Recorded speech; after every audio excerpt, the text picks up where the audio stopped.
Bonjour à tous les petits ours, on se retrouve aujourd'hui pour cette nouvelle vidéo à la découverte du Beaujolais. Nous allons à la rencontre de Guillaume au domaine Strifling à Régnier-Durette. N'hésitez pas à mettre un petit pouce bleu, un petit commentaire et puis à vous abonner, ça me donne beaucoup de force. C'est parti. Salut Guillaume. Salut Aurélien. Comment tu vas? Bien et toi? Ça va, impeccable. Bienvenue au domaine. Merci. Donc on est à Régnier-Durette, c'est ça? On a Régnier-Durette, voilà, on est sur le haut de la commune. Donc ici on a des Beaujolais villages autour du domaine, des Régniers et des Morgons. Ok. Et t'as combien d'hectares toi? On a 13 hectares et demi. Ok. Qui sont travaillés en bio depuis, on va dire, 2019-2020. Ok. Alors c'est une conversion progressive. Hein. Donc comme j'ai 13 hectares et demi et que j'ai pas de salarié à plein temps, il faut laisser le temps faire les choses. Encore un an de conversion et après tout sera en bio. Tout très bien. Du coup, tu es tout seul sur le domaine à gérer? Du coup, je suis seul sur le domaine au niveau vigne. J'ai que quelqu'un 2 jours par semaine. Et puis heureusement, j'ai ma femme qui m'aide pas mal sur tout ce qui est administratif, préparation de commandes. Et elle nous a rejoint il y a 2 ans. Elle a quitté son boulot. D'accord. Et ça, c'est cool. Et ça fait combien d'années que tu es viticulteur? Ça fait 13 ans. Ah oui, quand même. Ouais, ça fait un moment, ouais. Est-ce que tu as fait des études là-dedans? J'ai fait, BEP, Bac Pro en production. D'accord. Après un peu technico-commercial en boisson, vin et spiritueux. Et puis après, j'ai repris à 22 ans le domaine. Parce que mon père partait à la retraite. Donc ça... Ah, donc tu as repris, ok. Ça allait pas mal. Donc c'est une reprise familiale. Les vignes sont la famille depuis 1680 à peu près. D'accord. C'est une ancienne famille qui avait une centaine d'hectares sur Morgon à l'époque. Ok. Et du coup, il reste aujourd'hui 13 hectares. Et d'où vient ce nom Strifling? Ça vient d'Alsace. C'est pas très local, mais c'est une génération qui a fui l'Alsace à une période un peu délicate, comme beaucoup. Et si tu avais un jeune qui regarde, parce que tu as commencé jeune, tu avais quel âge quand tu as commencé? J'avais 22 ans. Ok, d'accord. Là, tu en as 35. Hein. 35. Bien joué, c'est ça. T'en as 35. Bien joué. Bon, t'es encore jeune, t'en as 35. Ouais, c'est pour ça que je suis jeune, c'est dans la tête. Et tu t'es lancé à 22 ans, donc c'est hyper jeune. Comment t'as fait? Qu'est-ce que tu conseillerais à un jeune qui regarde la vidéo? Alors moi, j'ai eu de la chance d'avoir mon père qui m'a accompagné. Après, si j'ai un conseil à donner, ça serait avec un jeune qui n'est pas du tout dans du monde du vin, c'est de commencer avec pas forcément beaucoup de surface, on va dire au moins 5-6 hectares. En dessous, c'est compliqué financièrement. Et puis de pas commencer en bio. C'est un peu le travers de beaucoup, à mon sens, c'est qu'on se dit tiens, on va directement dans le bio. Et en fait, il faut d'abord apprendre à connaître les sols et le métier avant de se mettre dans le bio. D'accord. Faut savoir qu'il faut quand même faire du vin. C'est la base de notre métier. Et si on n'arrive pas à maîtriser l'herbe, on se fait vite rattraper. Et financièrement, ça passe pas. Donc ça, c'est peut-être le premier conseil au niveau culture. Après, au niveau financier, c'est de bien connaître les coûts de production. Parce que souvent, on a du mal à connaître ses coûts et à les revaloriser dans la bouteille. Donc, il faut que ce soit rentable dans tous les cas. Très bien. Donc, bien calculer et commencer tranquillement à apprendre un peu la nature. Très bien. On passe sur la visite, c'est ça? Ouais. Allez, je te suis. C'est parti. Donc là, dans l'ancien cuvage, quand mes parents ont repris le domaine, il y avait un vigneron qui n'était pas de famille qui était ici. Donc il y avait juste 2 cuves et un pressoir et une cave voûtée. Donc on a transformé un peu l'ancien cuvage en caveau de dégustation. Et après tout ce qui est cuvage, vinification, élevage, c'est ici. On va faire un saut. Allez, allons voir le cuvage. Donc ici c'est un cuvage qui a été créé dans les années 80 à peu près. D'accord. Donc on va dire c'est peut-être pas traditionnel de la région. On travaille tout par gravité et en hauteur. Donc là on a de quoi vinifier une vingtaine d'hectares. Donc la raisin arrive par la porte ici. On a le couloir qui vient décharger, dans les cuves. Et après, quand tout ce qui est macération est terminé, on vient mettre dans le pressoir avec une pompe qui vient pousser le raisin. Ça tombe dans le pressoir et après, du pressoir, ça part par gravité à la cave. C'est vide, dire 11 mois sur 12, juste le temps des macérations. Puis après, les fins de fermentation, ça se passe à la cave. Jusqu'à l'élevage, ça va de 3-4 mois au plus bas, ça peut aller une trentaine de mois d'élevage. Ok. Ça dépend des cuvées un petit peu. Parce que là, du coup, on est au-dessus des cuves. Là, en dessous, donc on était à la hauteur des cuves. C'est ça. Et encore en dessous, tu as encore un étage. Encore en dessous, il y a un niveau d'élevage, ouais. Ok. Avec beaucoup de petites cuves. D'accord. Ce qui me permet de vinifier chaque parcelle un peu séparément. Et ça, c'est chouette. Ok. Pour faire des essais. Mon père a toujours fait des essais. Parce que quand il s'est installé, il faisait du croisement de vaches en Afrique. Ça veut dire quoi, ça? C'est-à-dire qu'il était ingénieur, il faisait de faire des croisements entre des vaches différentes, des races différentes. Ok. Il n'était pas du monde du vin. D'accord. Donc la famille, dans les années 80, avait un vigneron qui partait à la retraite. Et ils ont demandé à mon père s'il voulait participer à l'aventure de reprendre des vignes. Et s'est lancé. Donc il a dit banco, donc il y connaissait rien. Donc il a fait beaucoup d'essais. qui m'a transmis un peu cette passion des essais. Donc voilà, c'est pour ça qu'il y a plusieurs cuvées qui sont nées depuis. Le fait d'avoir beaucoup de cuvées me permet sur une seule parcelle de faire 2 profils différents, voire faire des tests. Faire des tests et adapter la vinification au sol. D'accord. Il m'a fallu quasiment 10 ans pour comprendre tous mes terrains. Et grâce à ces essais-là, on a le droit qu'à une seule vinification par an, un seul essai par an. Et en général, ça coûte cher, un essai. Ah bah oui, je pense. Mon père m'a toujours dit, quand tu mets un raisin dans une cuve, avant de faire un essai, tu imagines que c'est 15 000 €.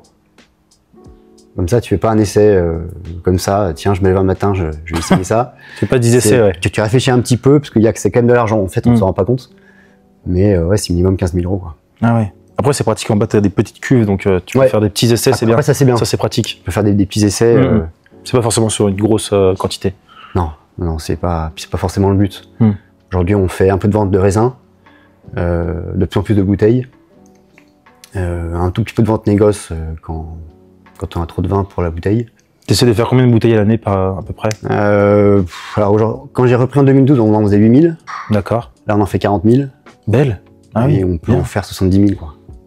T'en fais 40 000 parce que t'as augmenté en hectare ou pas du tout? Non, c'est toi qui as fait plus de bouteilles. C'est qu'on vend moins de vin au négoce. Ok, très bien. Il y a de plus en plus de cuvées, des nouveaux marchés. Alors, on a développé un peu le commerce. Et c'est aussi un conseil à donner à un jeune qui s'installe, c'est de ne pas oublier le commerce. Ouais, plus important. Parce que faire du vin, c'est bien. Le vendre, c'est encore mieux. Bah oui, c'est sûr. On passe sur la suite de la visite? Ouais, allez. Donc là, on est juste en dessous des cuves, là, quand on arrive. Là, on est en dessous du cuvage. Donc on a exactement la même surface qu'en haut. D'accord. Même stockage, mais en plus petit contenant. On a quelques grosses cuves de 5 000 litres, 5 ou 6 000 litres. Et après, on a beaucoup de petites cuves là-bas. De 2000, 2500. Incroyable. 1200 même. On a même des cuves de 12 hectos. Il y en a de partout. Il y en a de partout, ouais. Alors tout n'est pas rempli. Hein. Ah bah oui, je pense pour tout remplir, faut y aller. Ouais, c'est pour ça que je cherche un salarié plein temps, parce que dans les vignes c'est compliqué. Et je peux même lui proposer de pouvoir vinifier ici. Donc il trouve une petite parcelle à côté. Et puis là, on a un arrangement, je lui passe du matériel, il y a les cuves, il y a l'expérience, il y a tout ça. Donc ça fait un accompagnement. Pour un jeune qui veut essayer de démarrer, qui ne sait pas trop, ça assure un côté financier. Et puis il peut s'amuser aussi pour faire du vin. Donc là, si un jeune regarde, il peut t'envoyer sa candidature. Il peut, voilà. Très bien. Et on discute. Ça marche. Avec grand plaisir. On peut jeter un petit coup d'œil avant là. On a les tonneaux. À la cave voûtée. Elle est sympa cette cave. Donc ça, c'est l'ancienne cave qui allait avec le cuvage, avec le domaine qui avait, le vigneron qui avait 3-4 hectares. Donc il y avait des gros foudres, c'était gros tonneaux. On voit encore les faces au fond là. Ah, les gros foudres là-bas au fond, ouais. Et là, j'élève qu'une partie des vins, pas tout, ça dépend des cuvées. J'élève surtout les vins qui sont un petit peu durs au niveau tanin. D'accord. Pour assouplir un peu. Tu fais un peu de blanc aussi? Ouais, on fait un peu de blanc, ouais. Un peu de Beaujolais Village blanc, qui sont produits d'ailleurs autour de la maison. Ok. Donc c'est pas des terrains blancs, mais on verra après. Très bien. On dégustera. Ça marche. C'est quand même bien joli ici. Hein. T'as bien de la chance. On a de la chance, ouais. Ouais. C'est pour ça qu'on veut faire beaucoup de tourisme. Ok. On va lancer des initiations à la dégustation, des petits cours d'assemblage, des choses comme ça. Donc là, c'est le bâtiment qui a été construit en 2015. Ok. Parce que comme on a augmenté le nombre de bouteilles, il a fallu augmenter le stockage. Forcément. Donc là, on a un bâtiment qui peut avoir 60 000 cols. Ça dépend, 60, 70 000. Ça dépend de comment on range. Si c'est bien rangé ou pas. Là, c'est bien rangé, tu crois? Ah ouais, on verra. On verra. Donc là, c'est tout ce qui est mis en bouteille. Donc on a une machine qui vient. D'accord. Comme le cuvage est en hauteur, on va faire descendre par gravité le vin dans la machine qui met en bouteille. Et après, le circuit, c'est les palettes finissent ici. Et on les garde, on peut les garder 4-5 ans avant de les vendre. Ça, c'est aussi une caractéristique du domaine, c'est d'avoir des stocks.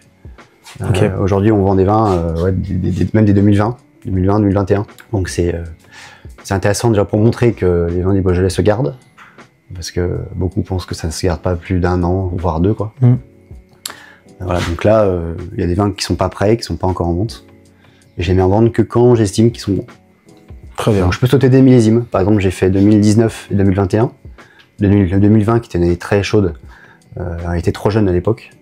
Donc je dis je le garde, puis je le vendrai plus tard. Et tu fais des tests, des fois t'en ouvres une, Ouais, une fois par an, on goûte, puis on dit tiens, quel millésime on sort. Je fais goûter à des copains, à des clients, pour savoir ce qu'ils en pensent. Parce qu'il faut quand même voir le marché, ce qu'ils pensent aussi. Nous c'est une chose, mais c'est pas nous qui achetons nos vins. C'est sûr. Et on fait un peu de vionnier aussi. En 2021, on a planté des vionniers pour rigoler. C'est un petit challenge que je voulais avoir. J'aime bien ce cépage.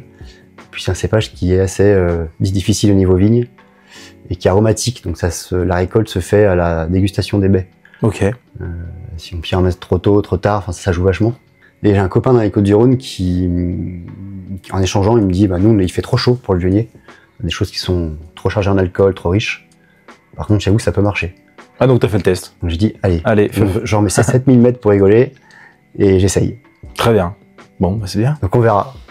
Ça sera la surprise. Ça sera la surprise. Parce que tu n'as jamais testé encore, tu n'as jamais goûté? On l'a fait en 2006, là j'ai récolté de l'année dernière, mais le vionnier, il faudrait a priori, parce qu'il y a des vignerons de Beaujolais qui ont des vionniers, je ne suis pas le seul à en avoir, ils disent qu'il faut une dizaine d'années avant de faire des bons vionniers. D'accord. Le vionnier peut donner des choses très différentes en fonction des années. Mais t'en as mis en vente quand même là, non? Ouais, j'en ai mis en vente. Ouais. Une chose hyper facile pour l'apéro. Impeccable. Qui fait 11 alcool, ça marche bien. Je dis pour l'apéro, c'est impeccable. C'est l'argument. Ça fait tout. Hein. On fait quoi? Passer sur la dégustation maintenant? Ouais, allez, déguste. On y va. Il déguste aussi ou pas? Ah, bien sûr. Bien sûr. Il est bien le pépère. Hein. Tu viens, Syrah? Allez. Syrah, en plus, tu l'as appelé? Ouais. Et t'as un autre chien qui s'appelle Grenache, non? Non, c'était un DS. Mais comme beaucoup de chiens de vignon, hein, Syrah, il n'y a rien d'extraordinaire. On est parti sur la dégustation. Ouais. On va commencer par un Beaujolais Village Blanc. Donc la cuvée Granit, qui est produite autour de la maison. D'accord. Donc cette cuvée, c'est marrant parce que c'est en fait, j'avais un stagiaire qui devait faire un essai. Donc on a fait un essai sur une vinification. Et il m'a dit sur quoi? Rouge, blanc? Je dis sur des blancs, c'est quand même mieux. Au moins tu peux voir à peu près sur les mêmes parcelles qu'est-ce que ça peut donner. Donc là on est sur 100% barrique. D'accord. Merci. Tiens, il y a un crachoir si jamais. Ouais, moi je suis pas sûr d'utiliser, mais. Ouais, voilà. On s'en sait jamais. Donc 100% barrique, vinifié en levure indigène. D'accord.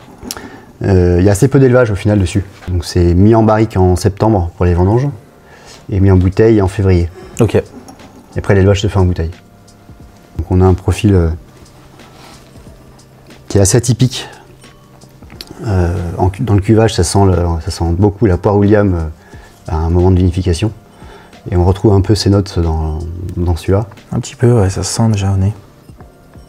C'est pas du tout des profils typiques chardonnay, soit sud Beaujolais, tu vois, ou Mâconnais, qui ont vraiment des terrains pour le chardonnay.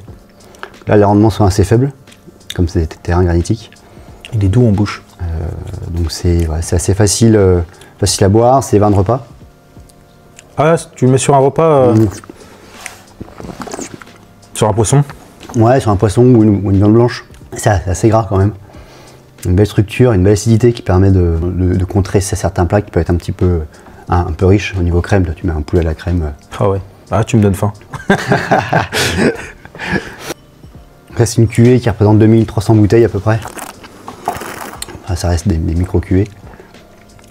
T'as combien d'hectares, tu m'as dit, en blanc? En blanc, j'ai 1 hectare de chardonnay. D'accord. Et 7000 mètres de vionnier. Ok, ça fait 1,7 hectare en tout. Ouais. On s'occupe déjà, hein, parce que les blancs, c'est quand même pas mal de boulot. Ah, tu m'étonnes. Par rapport au rouge. Et on dit qu'1 hectare de blanc, ça fait 2 hectares de rouge. Pour la taille, en blanc, tu passes peut-être plusieurs fois. D'accord. En rouge, tu passes une seule fois. Il taille. Après, il faut tirer les bois. Donc enlever toute la charpente de l'année. Après, nettoyer la baguette. Et après, plier. Ah ouais, donc c'est 2 fois plus de boulot. En fait, t'as 4 étapes. Nous, on fait en 4 étapes. Et plier, il faut que les conditions soient bonnes, soit qu'il fasse un peu brouillard ou pluie, ou quand il fait beau comme ça. D'accord. T'as toute la sève est dedans. Et la baguette ne casse pas. Ok. Sinon, quand il fait froid, le bois casse. Ah bah oui, parce qu'il faut venir le plier. La baguette est droite, il faut venir la plier sur le fil. Ah bah elle casse direct à mon avis. Donc elle casse. Donc c'est maintenant qu'on le fait quoi. Donc c'est un peu plus de boulot. Ok. Les rouges, tu tailles, puis après tu y reviendras plus tard. Voilà. Après tu cisailles. Bah pas loin. Un peu de boulot avant, mais bon. C'est l'idée. Ouais, ça reste frais. Ah, il est bien. Hein. Il a la bonne température là. Hein. 2023. Ouais, c'est un beau millésime. Il faut au moins 1 an pour qu'il s'ouvre. Il est fermé pendant 1 an en bouteille. Et là, on commence vraiment à voir qu'il s'ouvre. On passe au régnier. Allez, on passe sur le Régnier. Alors, Régnier Credoya. Donc Régnier, c'est le dernier cru qui a été créé. D'accord. En quelle année? Attends, c'est le dernier cru qui a été créé, c'est pas en... Je le sais en plus. Je l'ai fait dans une vidéo, même dans deux, ça se trouve. Attends, j'ai peur de dire une bêtise. Tiens, goûte, ça va te revenir. C'est avant 2010, non? Ah, largement. C'est entre 2000 et 2010. Pas du tout. Ah ouais, mince. Je sais pas si t'es né. Ah non, j'étais pas né, je suis né en 2000. 1988. Ah, 88, c'est vrai. Ouais, je suis nul. Création du cru Régnier. En 1988. Attends, j'ai au coupage. J'ai genre qui sait. Non, ok, d'accord. Moi, j'ai perdu la mémoire. Ça arrive. Ça m'arrivera. Donc, ouais, le Régnier. Donc Régnier, dernière appellation sur terrain granitique de manière générale. C'est assez homogène. D'accord. Il a un profil pour moi qui est très, très gourmand, très facile. Pour les néo-consommateurs qui ne sont pas trop tanins, c'est une belle approche. Donc là, sur Oya, qui est le lieu-dit, on a 20 cm de sable, et après c'est le granit, c'est la roche. On peut voir d'ailleurs derrière, là. Ah oui. J'ai un petit bout de roche, donc c'est le granit rose du Beaujolais. Et quand on dit des sols granit, en fait, c'est parce que des fois, elle s'effrite un peu, la roche. C'est ça. Du coup, ça fait sableux. Voilà, exactement. Ok.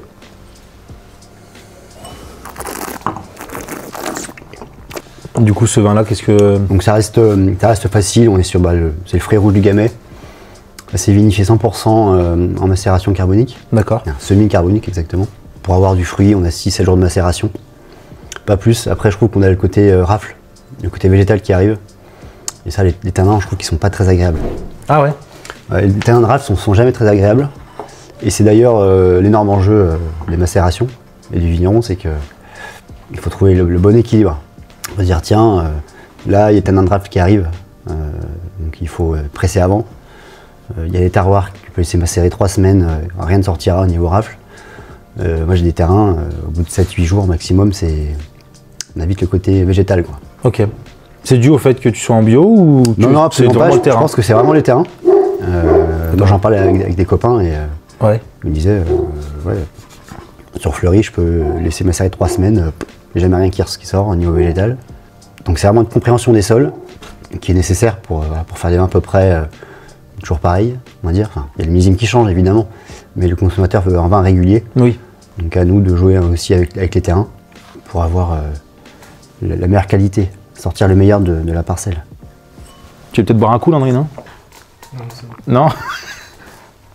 J'aime bien faire rentrer le caméraman des fois dedans. Bien. Ah. On passe au Morgon. Là, ça va craquer, là. Ah, et là. Ah, le bruit qu'on aime. T'as l'habitude, toi, ça se voit. Oui. Moi, j'ai jamais ouvert des bouteilles en 13 ans. Ah bah tu m'étonnes. Je vais même commencer avant. Avant 13 ans ou aussi. Donc là, on est sur Morgon 2020. Donc c'est un vin qu'on commence à vendre depuis 6-8 mois. D'accord. Parce qu'il était pas prêt. Ah, tu considérais qu'il était pas prêt? Il était pas en place. Quand on le goûtait, c'était encore brouillon. Les tanins étaient d'un côté, l'acidité de l'autre, les arômes d'un côté. Ah ouais, d'accord. J'aime bien prendre comme image un carré. Donc, quand le vin est jeune, tu as le carré avec les angles qui accrochent. Donc les angles peuvent être les tanins. Et plus le temps passe, plus ces angles vont s'arrondir. Okay. Donc on a quelque chose après qui est harmonieux. D'accord. Et au final, quand un vin est trop vieux, t'as le carré s'est mis en rond et il te reste plus qu'une chose, c'est l'acidité. T'as plus de tanins, t'as plus rien. Le bon geste, c'est de trouver l'équilibre sur les tanins, l'arôme, l'acidité. Ah ouais. Parce qu'il a quand même plus de... Il a 4 ans et demi, quasi 5 ans, celui-là. Ouais, 2020, 2025, c'est ça. Ouais. Ouais. Ça, c'est des vins qui sont prêts à boire maintenant. Si on attend 2-3 ans de plus, c'est pas dramatique. Et le consommateur aujourd'hui achète le vin et puis le consomme dans le week-end, dans la semaine. Il fait plus des stocks comme il faisait dans avant. L'heure. Dans l'heure. Ça peut être ton cas, ça. Donc là, c'est 100% égrappé. Donc on va venir enlever toute la partie rafle. On sépare la rafle et puis les grains de raisin pour faire des macérations plus longues, pour pouvoir avoir ce côté végétal aussi. Donc, voilà, tu vois, les arômes sont complètement différents. Là, on a beaucoup plus d'épices, beaucoup plus de matière. C'est aussi la caractéristique de Morgon. Hein. Les vins qui ont beaucoup plus d'épaules, beaucoup plus charpentés. Plus charpentés. À la limite, le régnier, ça peut être pris sur un apéro ou sur des plats, c'est assez simple. Le mangon, il faut quand même des viandes ou des choses qui... Une bonne viande rouge, là. Voilà, tu vois. Il y a les tanins, pour avoir un bel accord, il faut avoir... si tu as un plat qui est assez fort, il faut que les tanins aillent en face. Un bon pavé de sanglier avec, là, en morgon. Arrête. Dinguerie.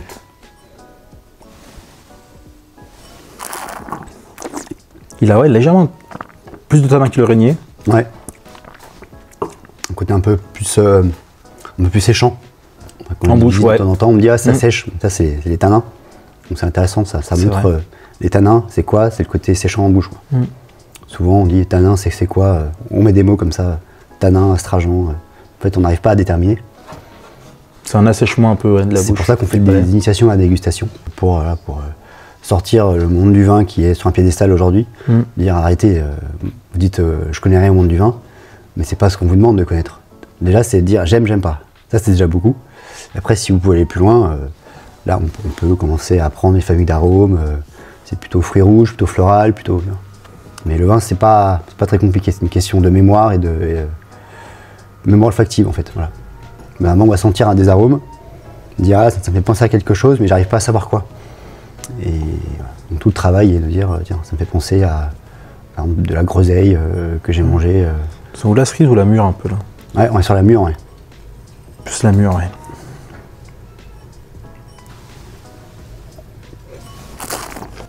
Bah, très bien. Très bonne dégustation. Voilà. On montre un petit peu ce qu'on peut faire et puis différentes appellations. Quoi. On passe sur le quiz maintenant? On y va? Changeons de boisson. T'es chaud? Allez, feu. Allez, feu. Donc, nous sommes partis sur le quiz. Il y a un peu de vent. Je tiens la serviette, là. J'ai sorti les petits verres. Ça va, petit verre. Ouais.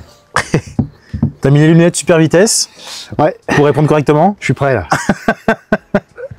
Donc, je te fais découvrir ce qu'on va boire. Hop. Moment de tambour. Ça, je connais pas. Donc, c'est une bière qui est à la Chartreuse. Ouh, intéressant. Intéressant, ouais. Médaillé d'or à Lyon. Tu vois, je connaissais pas. Et on m'a fait découvrir ça. J'ai pas encore goûté. On m'a dit une bière à la Chartreuse. J'ai dit, allez, go pour le quiz. Ça vient d'où? De Chartreuse ou pas du tout? Ça vient d'où? Ça vient d'où? C'est fait dans le 69, à Saint-Martin-en-Haut. C'est à côté. Hein. C'est local. Ouais. C'est local. C'est bien. Consommons local. C'est ça. Par contre, j'ai oublié le quiz dans le sac qui est là-bas. On peut juste faire l'apéro, hein. Mais ça va aussi. Hein. Bon, on va couper. Et on va chercher le quiz qui est resté là-bas. C'est Landry qui va le chercher. Merci Landry. Ça va te coûter cher, ça. Merci assistant. Par contre, tu vas faire le patron. On fait la réponse qui vont avec? Ah si. Je peux donner un secret. Bon, On s'arrangera après. tu n'auras pas les réponses. Je te sers. J'en ai pas trop. Ouais. Tac. C'est cul sec, hein. Tu connais le principe du quiz, hein. Ça marche. Après, tu m'as dit que tu aimais bien la bière, tu avais l'habitude d'en Aucun boire. problème. En plus, c'est que je suis pas habitué, mais Wow, ouais, c'est bon. tu verras. Ça devrait aller. En plus, la première, elle est super simple. Quand on connaît la réponse, c'est toujours plus simple. Ah, mais je pense que là, tu vas... on va voir si tu l'as, mais je pense que tu vas l'avoir. Première question. Quel est le cépage principal utilisé dans l'assemblage Hermitage en rouge? Hermitage. Ouais. Syrah. C'est ça. Comme le chien. Comme le sien. Voilà. Ouais. Bon, bah, allez pour moi la première. Santé. Au nez, sans. C'est spécial. Ouah. Ça sent la plante. Ouais, ça sent la plombe. Bah, ouais. Bah, du coup, c'est la Chartreuse. C'est une logique.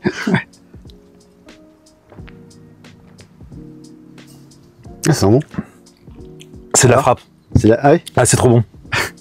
T'as envie de goûter, hein. Faut que je me trompe, hein. C'est ça. Faut que tu te trompes. Oh, c'est même pas une sanction, c'est tellement bon. Pas drôle. Putain, j'aurais dû prendre un whisky. Ça m'aurait calmé. Alors, deuxième question. Quelle est la particularité du Clos des Mouches en Bourgogne? Il y a une particularité. Je te donne quatre suggestions. Ok. Il est planté uniquement en chardonnay. Il appartient intégralement au domaine de la Romanée-Conti. Il habitait autrefois des ruches et des abeilles appelées mouches à miel. Il est le seul climat classé en grand cru à Beaune. Je dirais deuxième. Il appartient intégralement au domaine Romanée Conti. Ouais. Eh ben non, c'est pas ça. Ah zut. C'est là où j'ai rigolé, c'est il abritait autrefois C'est vrai? ouais, des ruches et des abeilles appelées mouches à miel. J'aurais pas mis une pièce là-dessus. Hein. Parce que j'ai rigolé aussi, ça t'a Comme quoi. tendu en erreur. Allez, Allez, santé. santé.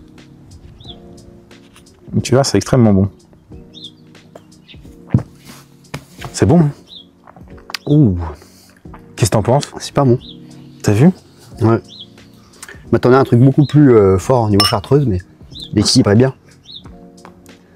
C'est appréciable de perdre la... Oula, je t'ai mis un grand verre. Bah ouais, il y a une belle acidité, les bulles sont fines. Chouette. Prochaine question. Quel est le cépage dominant dans l'appellation Madiran? Tana, Malbec, Cabernet Franc, Syrah. Madiran. Je te redis les... C'est pas Syrah, ça c'est sûr. Il y a Tana, Malbec, Cabernet Franc ou Syrah. Tanat. C'est ça. Ah, on dit Tanat? J'ai toujours entendu Tanat. Ok, moi je dis Tana. Je dis Tanat. Ouais. Allez, bah c'est Tana, t'as raison. Ouais, c'est un cépage qui est. Je sais pas si tu as déjà goûté. C'est hyper structuré. Tu bois ça, en fait, il faut attendre au moins 10 ans. C'est du costaud, tu te Ah, tiens c'est à du table, costaud. j'ai goûté une fois. C'est quoi, c'est à 15 degrés, 16 degrés? Non, c'est Même pas. pas au niveau alcool, c'est au niveau. Alcool, j'en sais rien, mais Au niveau... c'est au niveau des tanins.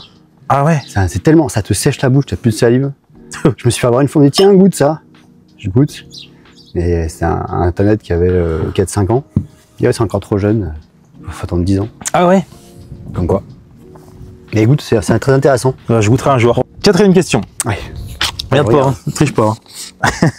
Dans quel pays trouve-t-on la région viticole Barossa Valley, réputée pour ses Shiraz puissants? J'ai un choix ou j'ai pas de choix? T'as pas de choix là. Ah, j'ai pas le choix. Ça s'appelle... Barossa, l'Espagne? Non. Portugal? Non. C'est l'Australie. L'Australie, putain. Ouais. L'Australie pour les Bon. Shiraz.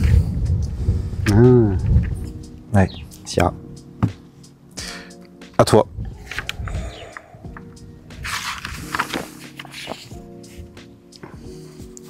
Ah, non. Il apprécie perdre, hein. J'aime bien perdre pour une fois, tu vois. Tiens, je peux la mettre comme ça, elle a pas trop de mousse. Ouais, Tac. très agréable. Attention, prochaine question. Quelle région viticole italienne est mondialement connue pour produire le Barolo et le Barbaresco? Quelle région italienne? Ah ouais, elle est super connue celle-ci.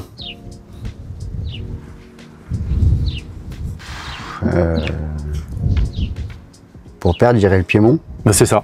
Ah, j'ai dit. Tu voulais perdre. Ah bah t'as gagné là. Ah c'est le plus connu, hein. De toute façon. Ouais, ouais, c'est vrai que c'est plus connu. J'accompagne quand même. Hein. Tu m'en veux pas? Tu veux goûter? Ah c'est bon, hein. T'aurais dû perdre. C'est bon. C'est un vrai goût de reviens-y par contre, hein. Je sais pas si la bouteille va suffire. Si, ça devrait le faire pour le quiz. Tac. Donc nous sommes sur la 6e question. Quelle est la principale différence entre le Porto Vintage et le Porto Tawny en termes de vieillissement? La différence, Ouais, il y a une il y en a un différence. qui est élevé plus longtemps que l'autre. Ah, non, il y en a un qui est en barrique. Et l'autre qui est en cuve, non? Non, c'est pas ça. Je sais pas. Le Vintage vieillit en bouteille, Ah, ok. tandis que le Tawny vieillit en fût. Ok. Voilà. Il y a un petit peu de fût. Il y a un peu de fût dedans, ouais, Il y a c'est un peu vrai. de fût, mais bon. Il y a la petite barrique qui... Je savais pas qu'il y avait une histoire d'élevage en bouteille. Ouais, ça vieillit en bouteille. Et combien de temps t'as le... J'ai pas, non, j'ai t'as pas pas le temps. J'ai pas le temps. Voilà. T'as pas le temps, tant pis. J'ai pas le temps. J'ai pas le temps, faut que tu bois, j'ai pas le temps.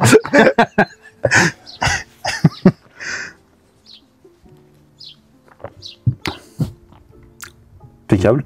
Elle a l'air bien bonne. Ouais. Elle resserre, il se resserre, hein. Il l'aime, hein. Il va se mettre une pinte. Le verre c'est un peu petit, je trouve. mais bon. C'est une question de point de vue. Attention, 7e question. Quel domaine bourguignon produit le vin La Tâche? La Tâche. T'as pas de proposition. Pas de proposition, c'est dur. Hein. Ouais. Un domaine bourguignon. C'est la Romanée Conti. Ouais, c'est ça. Tu connaissais, non? Ouais. C'est facile une question. Tout ça pour que tu boives. C'est malin. J'ai fait exprès de prendre une bière ultra bonne pour faire des questions faciles, Ouais. pour pouvoir la boire au maximum. En profiter, t'as raison. C'est vrai que j'ai toujours pas dit que l'abus d'alcool est dangereux pour la santé, c'est à consommer avec modération. On n'oublie pas. Attention, dernière question pour nous mettre à égalité. Je pense que tu ne trouveras pas. Balle de match. Si tu trouves, bravo à toi. Je fais cul-sec de la bouteille si tu trouves. Huitième question. Je peux chercher pour le coup. Quel est le nom du procédé permettant d'obtenir un alcool incolore à partir d'une distillation à colonne continue, notamment... Oh putain, il rigole, ce bruit, c'est. Utilisé notamment pour la vodka et certains rhums industriels. Le procédé? Le nom de la distillation. Alors là, Tic-tac, tic-tac, tic-tac, tic-tac, j'en sais rien. J'en sais rien, j'ai soif. J'en sais rien, j'ai soif. Bah, dis-moi une distillation si tu connais un nom d'une distillation pour... Non, mais même pas. Tu connais pas? Ça, c'est un bon de la distillation. Eh ben, c'est la distillation fractionnée. Voilà. Perdu. Intéressant. Intéressant, mais j'ai soif. Il a mis les lunettes pour voir des canons, ça se trouve. Stratégie. J'aurais dû mettre mes lunettes super vitesse, moi aussi. Ouais. Est-ce que tu as une question pour moi pour me faire boire mon verre? Pour que je puisse répondre faux. Quand à peu près, à 5 ans près, ont été créées les appellations? Les crus, pardon. Les crus du Beaujolais. Tu me laisses combien d'écart d'âge? Je me sers d'abord. Tu me laisses combien d'écart d'âge? Enfin, d'écart d'année? Ouais, peut-être 5, max. 4. Sachant que ça a été créé ça là, tac tac, je sais pas, je dirais en 75? Pas du tout. Pas du tout, bien avant. Les années 30. Ah ouais, bien avant. 30-40. Ouais. Genre le Fleury, il était créé dans les années 30. Ouais. Je crois que la majorité des crus ont été créés dans ces zones-là. Ouais. Ah, bon. Ah, mais tu m'as resserré. Du coup, je fais cul sec de ça. là. Ah oui. Ah ouais, c'est moi qui prends une sanction. Non, ouais, c'est le super jeu, bon. hein. Merde. Mais c'est bon, c'est vrai. Santé. Je t'accompagne.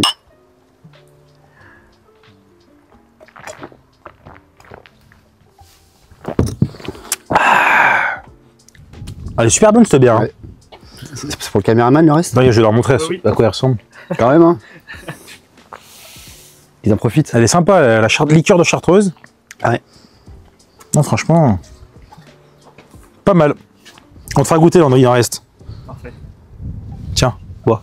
Bah non. Fais pas le timide.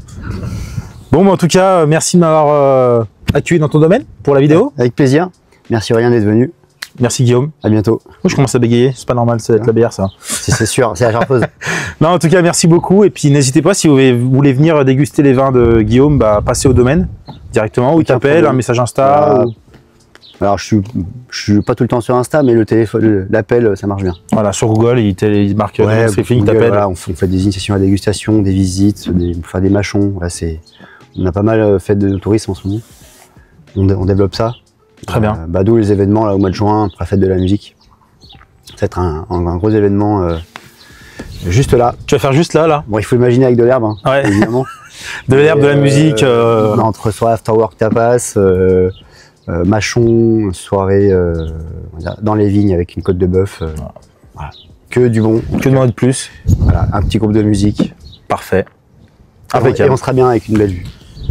Parfait. Voilà. Eh ben, écoute, merci beaucoup. N'hésitez pas à vous abonner, à mettre un petit pouce bleu, parce qu'il y a beaucoup de personnes qui regardent la vidéo et qui s'abonnent pas, malheureusement. Mettez un petit commentaire, partagez à vos amis pour faire découvrir ce cru qui est sur Régnier. Et puis, on leur dit au revoir. Ciao! À bientôt. Ciao.